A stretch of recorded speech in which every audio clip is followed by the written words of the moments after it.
नमस्कार, देवभूमि समाचार में आपका स्वागत है। आपके साथ मैं रीना झा बालियान। खबरों का रुख करेंगे, लेकिन उससे पहले एक नजर डालते हैं इस वक्त की हेडलाइंस पर।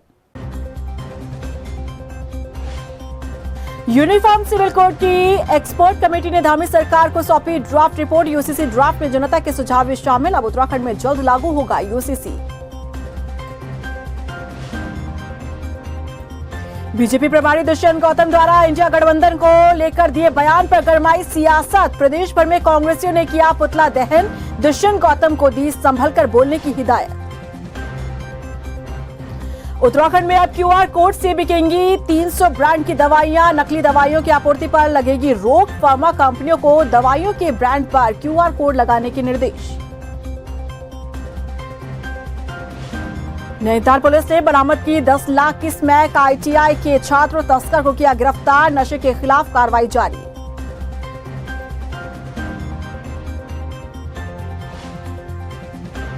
और चलिए बुलेटिन की शुरुआत कर लेते हैं। यूसीसी लागू करने वाला उत्तराखंड देश का पहला राज्य बनने जा रहा है। कमेटी ने सीएम धामी को यूसीसी का ड्राफ्ट सौंप दिया है। ड्राफ्ट सौंपे जाने के बाद सीएम धामी का क्या कुछ कहना है और क्या कुछ प्रक्रिया यूसीसी को लागू करने को लेकर अपनाई जाएगी, समझिए इस रिपोर्ट से। उत्तराखंड में यूसीसी का काम पूरा। एक्सपर्ट कमेटी ने सौंपा ड्राफ्ट। सीएम धामी को सौंपा यूसीसी का ड्राफ्ट। उत्तराखंड में जल्द लागू होगा यूसीसी। उत्तराखंड में समान नागरिक संहिता को लागू करने को लेकर जो कमेटी बनाई गई थी, उस कमेटी के द्वारा ड्राफ्ट मुख्यमंत्री पुष्कर सिंह धामी को सौंप दिया गया है।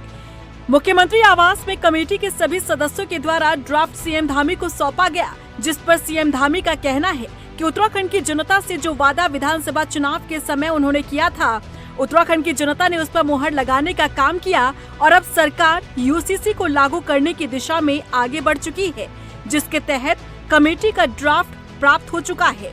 मुख्यमंत्री ने इस दौरान समिति में शामिल सभी लोगों का दिल से आभार व्यक्त किया। हम सबसे पहले कोई काम करेंगे तो समान नागरिक संहिता को लाने के लिए कमेटी बनाने का काम करेंगे। उस दिशा में हम आगे बढ़ेंगे और हमने कमेटी का गठन किया और जो हमने वायदा किया था उस वायदे को आगे बढ़ाया सरकार गठन के बाद और 5 सदस्यीय कमेटी बनी।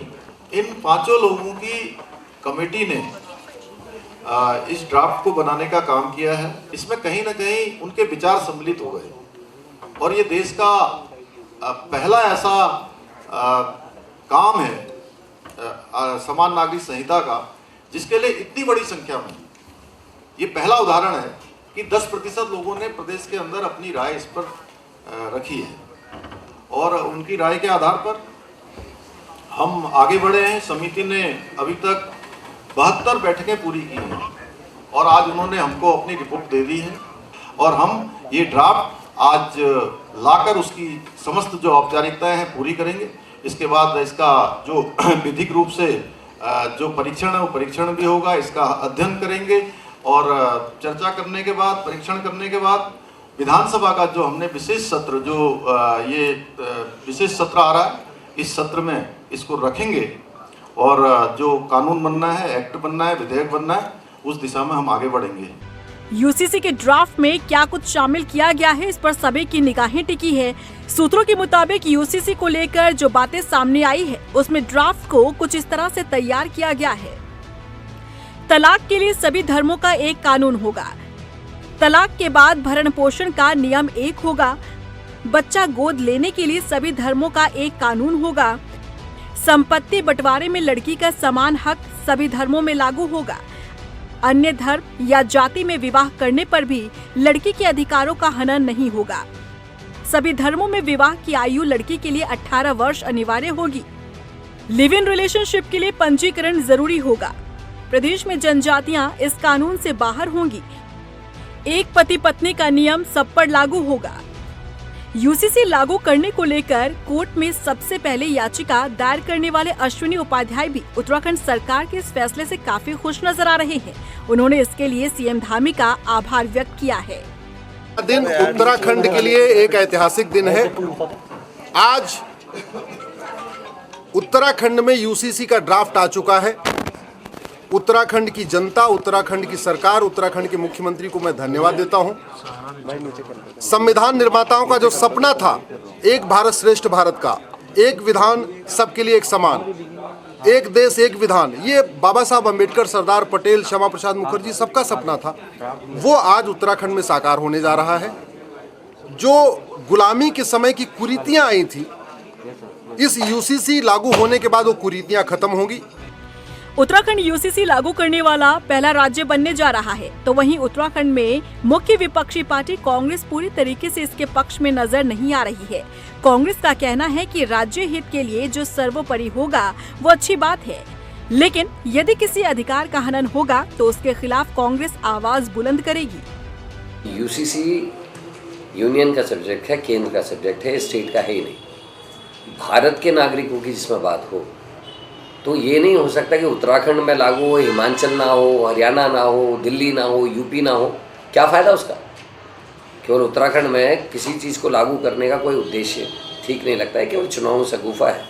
और मेरे को शिकायत है बीजेपी, आरएसएस और बीजेपी की सरकार से कि उन्होंने उत्तराखंड को गिनी पिग मान लिया है। जितने एक्सपेरिमेंट करने हैं, जितने टेस्ट करने हैं, सारे उत्तराखंड में करते हैं कि इसका पब्लिक में क्या असर जा रहा है, पब्लिक क्या रिएक्ट कर रही है। We are not guinea pigs. और हमारी केवल एक चिंता है, हमको कोई दिक्कत नहीं है अगर वो राष्ट्रीय हित में हो, राज्य हित में, हमको कोई चिंता नहीं है। दो चिंता है, एक तो सरकार की नीयत पे चिंता है। समान नागरिक संहिता यानी यूसीसी लागू करने वाला उत्तराखंड देश का पहला राज्य बनने जा रहा है, लेकिन क्या कुछ प्रावधान यूसीसी को लेकर होंगे ये पता तभी चलेगा जब ये विधेयक के रूप में उत्तराखंड विधानसभा की पटल पर आएगा और व्यापक रूप से इस विधेयक पर विधानसभा में सत्ता पक्ष और विपक्ष के बीच चर्चा होगी। उत्तराखंड में लोकसभा चुनाव को लेकर बीजेपी और कांग्रेस दोनों ही दल अपनी अपनी तैयारियों में जुटते नजर आ रहे हैं। दोनों ही दल एक दूसरे के दावेदारों को लेकर बयानबाजी भी कर रहे हैं।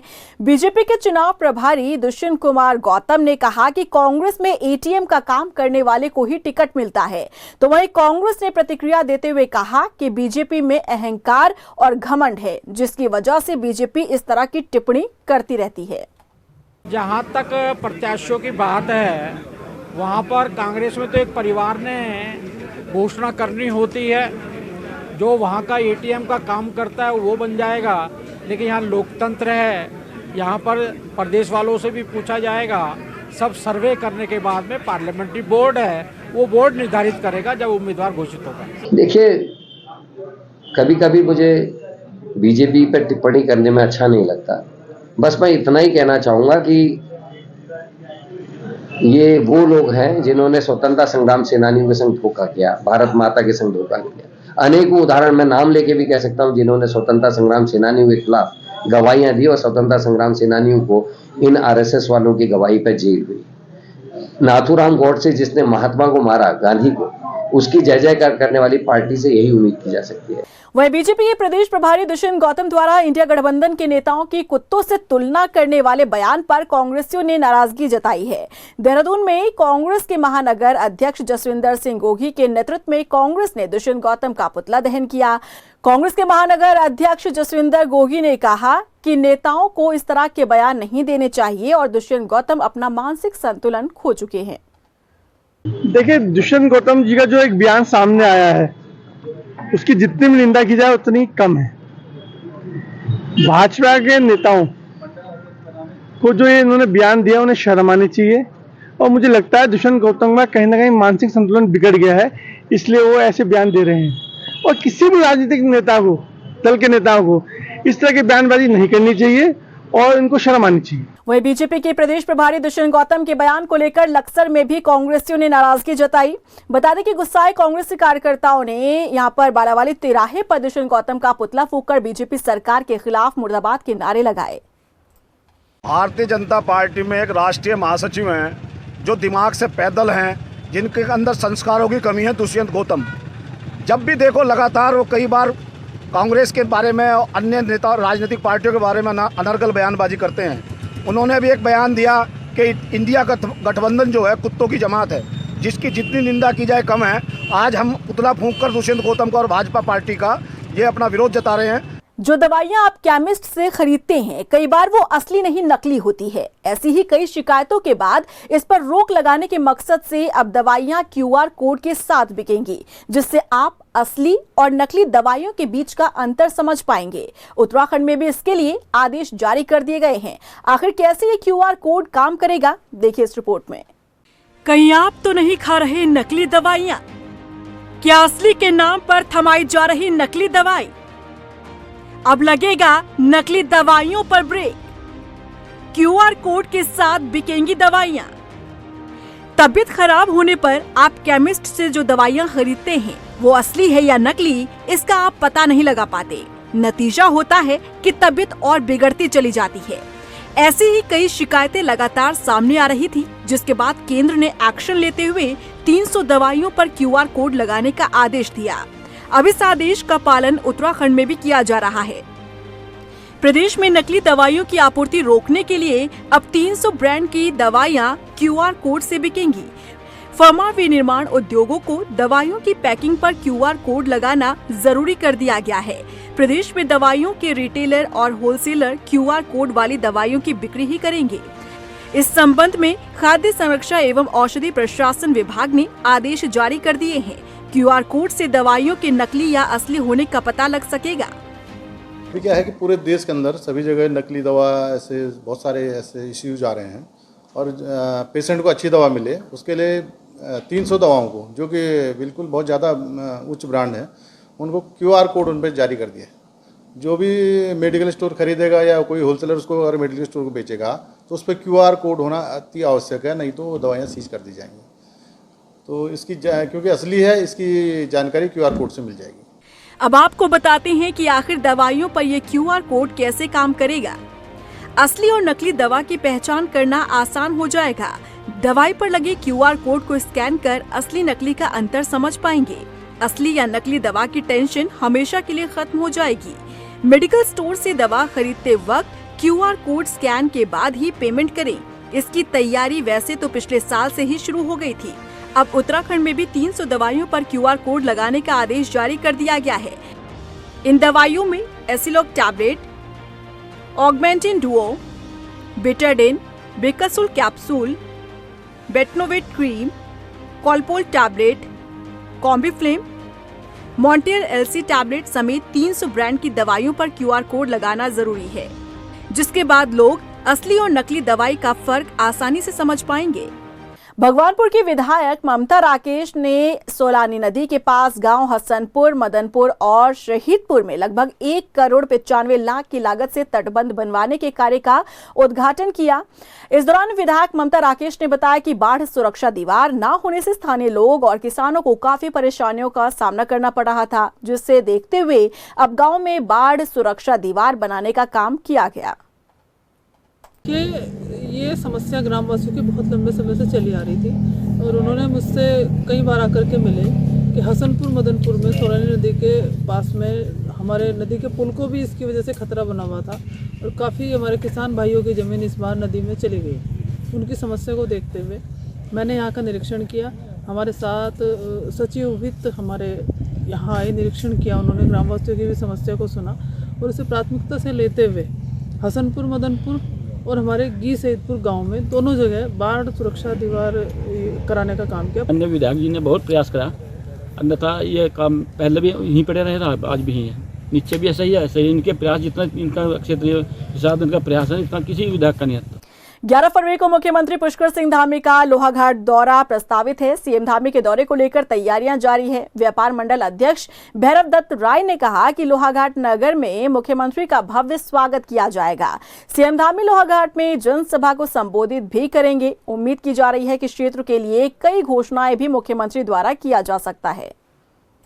सभी लोग बड़े अपने आप को उत्साहित महसूस कर रहे हैं, क्योंकि माननीय मुख्यमंत्री जी का दौरा जो है लोहाघाट में हो रहा है और इस दौरे से हमें बहुत सी उम्मीदें हैं लोहाघाट में, क्योंकि यहाँ पर बहुत सी ऐसी समस्याएं हैं जिनका समाधान मुख्यमंत्री स्तर से होना है।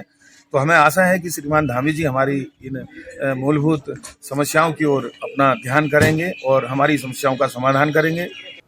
हल्द्वानी में नगर निगम और प्रशासन द्वारा नजूल भूमि पर किए गए अतिक्रमण को हटाकर उसमें कब्जा लिए जाने का अभियान जारी है। इसी बीच नजाकत के बगीचे में यहां पर 2 एकड़ भूमि पर अतिक्रमण हटाकर खाली किए गए स्थान पर अस्थायी गौशाला बनाने की बात पर जमकर विरोध हो गया। दरअसल विरोध कर रही महिलाएं अस्थायी गौशाला नहीं बनाने की मांग कर रही थी, जबकि प्रशासन का कहना था कि बाजारों से आवारा जानवरों को हटाकर यहां गौशाला में रखा जाएगा, जिसके लिए फिलहाल यहां अस्थायी रूप से गौशाला बनाई जा रही है। इस बीच प्रशासन ने कहा कि सरकारी कार्य में बाधा डाली गई तो उनके खिलाफ कानूनी कार्रवाई की जाएगी। जो नगर निगम की नजूल भूमि है उस पर अस्थायी रूप से गौशाला बनाई जा रही है। कुछ लोग अनावश्यक रूप से उनको ऐसा लग रहा है कि यहाँ पर ये गौशाला लोगों को नुकसान पहुँचा देगी और उसका वो विरोध करने का प्रयास कर रहे थे। उन्हें समझाया गया है कि जो भी यहाँ पर कार्य किया जा रहा है वो लोगों के लिए ही किया जाएगा। अगर वहाँ पे नगर निगम कोई गौशाला बना रहा है तो उससे किसी का अहित नहीं होगा। उसमें प्रॉपर सभी जो सुरक्षा व्यवस्थाएं हैं वो की जाएंगी, बाउंड्री वाल बनाई जाएगी, उसके बाद किया जाएगा। और नगर निगम इसको अस्थायी गौशाला के रूप में बना रहा है तो इसका कृपया करके इस तरीके से विरोध ना करें, उन्हें समझाया गया। नशे के खिलाफ नैनीताल पुलिस ने 105 ग्राम स्मैक के साथ खटीमा के एक तस्कर को गिरफ्तार किया है। एसएसपी प्रहलाद मीणा ने बताया कि एसओजी और चौरगलिया पुलिस ने यहां पर संयुक्त रूप से कार्रवाई करते हुए तस्कर को गिरफ्तार किया है। पकड़ा गया तस्कर देहरादून में आईटीआई का छात्र है और जो खटीमा के ही रहने वाले अपने दोस्त से स्मैक खरीद कर लाया था। पकड़े गए स्मैक की कीमत 10 लाख रुपए से अधिक बताई जा रही है। ये एक जो अभियुक्त है इसकी गिरफ्तारी हमारी एसओजी के द्वारा और थाना चौरगलिया की टीम के द्वारा किया जा रहा है। तो ये जो अभियुक्त है इसके मामले में काफ़ी दिनों से इन्फॉर्मेशन मिल रही थी कि ये बाहर से स्मैक लाके और हल्द्वानी में कुछ स्मैक के जो लोग हैं उनको ये सप्लाई करता है। तो इसके लिए हमारी एसओजी की टीम और जो थाने की टीमों ने सर्विलांस किया और कल इसको 105 ग्राम स्मैक के साथ में गिरफ्तार किया गया है। ये मूल रूप से खटीमा का रहने वाला है और इसने प्रारंभिक जो पूछताछ है उसमें देहरादून में आईटीआई का छात्र होना बताया है।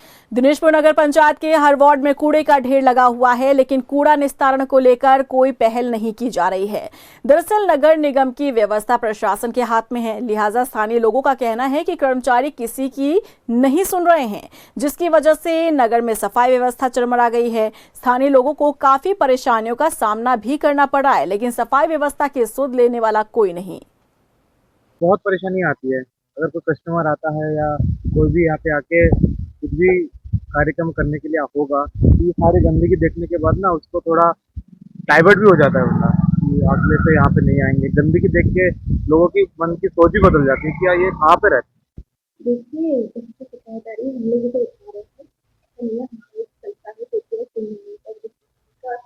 रहे हैं तो ये लोग लगातार काम कर रहे हो सकते हैं किसी वजह से ये नाली ना होती है तो इसको तत्कालीन उसे उठाया जाए। अल्मोड़ा की अटल उत्कृष्ट पीएम श्री विद्यालय जीआईसी में 2 दिवसीय इंस्पायर मानक अवार्ड प्रतियोगिता का आयोजन किया जा रहा है, जिसमें 184 बच्चों द्वारा अपने मॉडल का प्रदर्शन किया गया। कार्यक्रम के जिला समन्वयक विनोद कुमार राठौड़ ने बताया कि बच्चों में वैज्ञानिक रुचि जागृत करना और अपने आसपास की समस्याओं को वैज्ञानिक ढंग से सोचकर उसके समाधान करने के उद्देश्य से इस प्रतियोगिता का आयोजन किया गया है। पर यहाँ पर प्रदर्शनी का आयोजन किया गया था इंस्पायर्ड और मानक के अंतर्गत। पहले सबसे पहले बच्चे जो है अपने आइडिया जो छोटे छोटे आइडिया होते हैं उनको आइडिया अपलोड करते हैं उसकी साइट पे और उसके बाद उन बच्चों का चयन भारत सरकार द्वारा किया जाता है नायब के सहयोग से और उन बच्चों के खाते में 10,000 रुपए की धनराशि उनके प्रोजेक्टों को मूर्त रूप में लाने के लिए दिया जाता है। और उसके बाद हमारे वहाँ पिछले वर्ष जो बच्चों ने आइडिया अपलोड किए थे 22-23 में उसमें 184 बच्चों का सिलेक्शन जो है भारत सरकार से हुआ है। उसमें ये बहुत काम आता है क्योंकि लॉन्ग ड्राइव में ड्राइवर्स को नींद आने लग जाती है तो ये उसको हेल्प करता है। ये अगर 30 सेकंड से ज्यादा आंखें बंद रही तो अलार्म बज जाएगा और गाड़ी धीरे धीरे स्टॉप होने लग जाएगी। और इसी के साथ फिलहाल इस बुलेटिन में बस इतना ही, लेकिन चलते चलते एक नजर डालते हैं इस वक्त की हेडलाइंस पर। यूनिफॉर्म सिविल कोड की एक्सपर्ट कमेटी ने धामी सरकार को सौंपी ड्राफ्ट रिपोर्ट। यूसीसी ड्राफ्ट में जनता के सुझाव भी शामिल। अब उत्तराखंड में जल्द लागू होगा यूसीसी। बीजेपी प्रभारी दुष्यंत गौतम द्वारा इंडिया गठबंधन को लेकर दिए बयान पर गरमाई सियासत। प्रदेश भर में कांग्रेसियों ने किया पुतला दहन। दुष्यंत गौतम को दी संभलकर बोलने की हिदायत। उत्तराखंड में अब क्यूआर कोड से बिकेंगी 300 ब्रांड की दवाइयां। नकली दवाइयों की आपूर्ति पर लगेगी रोक। फार्मा कंपनियों को दवाइयों के ब्रांड पर क्यूआर कोड लगाने के निर्देश। नैनीताल पुलिस ने बरामद की 10 लाख की स्मैक। ITI के छात्र तस्कर को किया गिरफ्तार। नशे के खिलाफ कार्रवाई जारी।